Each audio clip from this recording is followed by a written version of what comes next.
दरअसल आम बेरोजगार के लिए रोजगार का मुख्य द्वार था हमीरपुर स्थित हिमाचल प्रदेश कर्मचारी चयन आयोग यानी HPSSC। कांग्रेस के लिए जब जनता ने सियासी सत्ता का रोजगार का रास्ता खोल कर रख दिया था तो उसके कुछ दिन बाद सरकार ने आम युवा से जुड़े इसी बोर्ड का दरवाजा बंद कर दिया था। तब सरकार ने कहा था कि यहाँ रोजगार देने में धांधलियां होती चली आ रही।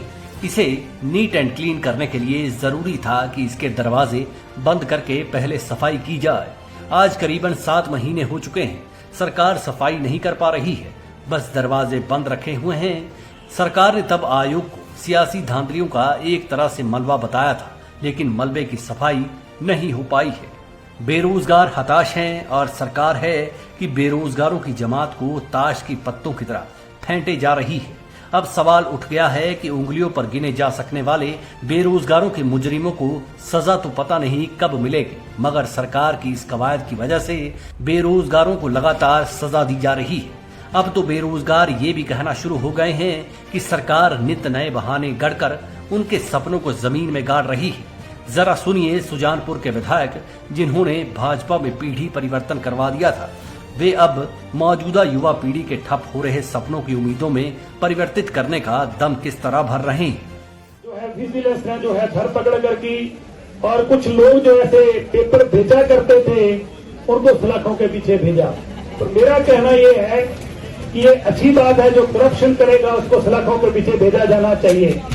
परंतु सबॉर्डिनेट सिलेक्शन बोर्ड एक ऐसी जगह है, ये पूरे प्रदेश का केंद्र स्थान है हमीरपुर।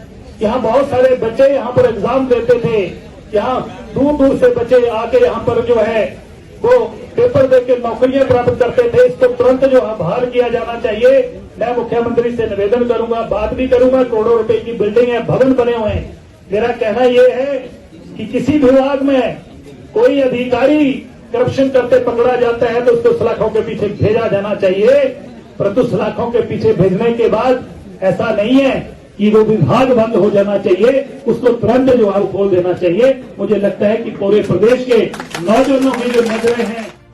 बात जायज थी, रोजगार के दुश्मनों को सलाखों के पीछे भेजना अच्छी बात थी। जायज सवाल ये भी था कि करोड़ों के भवन बने हैं, पूरा सेटअप है, आयोग भंग नहीं होना चाहिए था। भंग कर भी दिया तो कोई गलत बात नहीं थी। गलत तो ये हो रहा है कि अब इस सेटअप को पारदर्शी करने के लिए 8 महीनों में सिस्टम बन जाना चाहिए था। लेकिन हुक्मरानों को कौन समझाए कि युवाओं की जिंदगी का रोजगार नेताओं की तरह 5-5 साल का नहीं होता। ये उम्र भर का सवाल है और सरकार के पास इसका कोई जवाब हाल फिलहाल नजर नहीं आ रहा।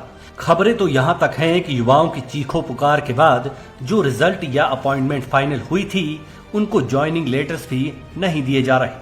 मामला बहुत उलझा हुआ है, लेकिन इसी दिन राणा ने बेरोजगारों के लिए एक और उम्मीद जगा दी थी। आज अंतर्राष्ट्रीय युवा दिवस है। इस युवा दिवस के ऊपर मैं ये कहना चाहता हूँ कि जो भी हिमाचल प्रदेश के नौजवानों की आवाज को हमने, चाहे पुलिस में हुई भर्ती का स्कैम था, चाहे फर्जी डिग्रियों के मामले थे, हमने उनको अपोजिशन में रहते हुए उठाया है। तो आज सरकार में अगर कोई सरकार भी गलत काम करेगी, सरकार नौजवानों की आवाज को नहीं सुनेगी, तो हम आपकी आवाज बन के विधानसभा में उस बात को उठाएंगे। जाहिर सी बात है कि अगर सत्ता पक्ष के विधायक ही विधानसभा के आगामी मानसून सत्र में गरजेंगे तो इसकी बौछार में सत्ता पक्ष बेहाल भी होगा। उम्मीद करनी चाहिए कि शायद तब बेरोजगारों का हाल कुछ सुधर जाए। हाँ, इतनी सी बात जरूर है कि राणा पर यह आरोप भी सरकार के हिमायतियों की तरफ से लग सकता है कि राणा को सरकार में रोजगार नहीं मिला तो वे मजबूरी में बेरोजगारों की आवाज उठा रहे हैं। जाहिर सी बात है कि सियासत है और मौजूदा दौर में जो कद्दावर सियासतदान हैं, वो नई भर्तियों की बात करना तो दूर, रुके हुए रिजल्ट्स पर भी चुप बैठे हुए हैं। चीख रहे हैं तो सिर्फ और सिर्फ बेरोजगार।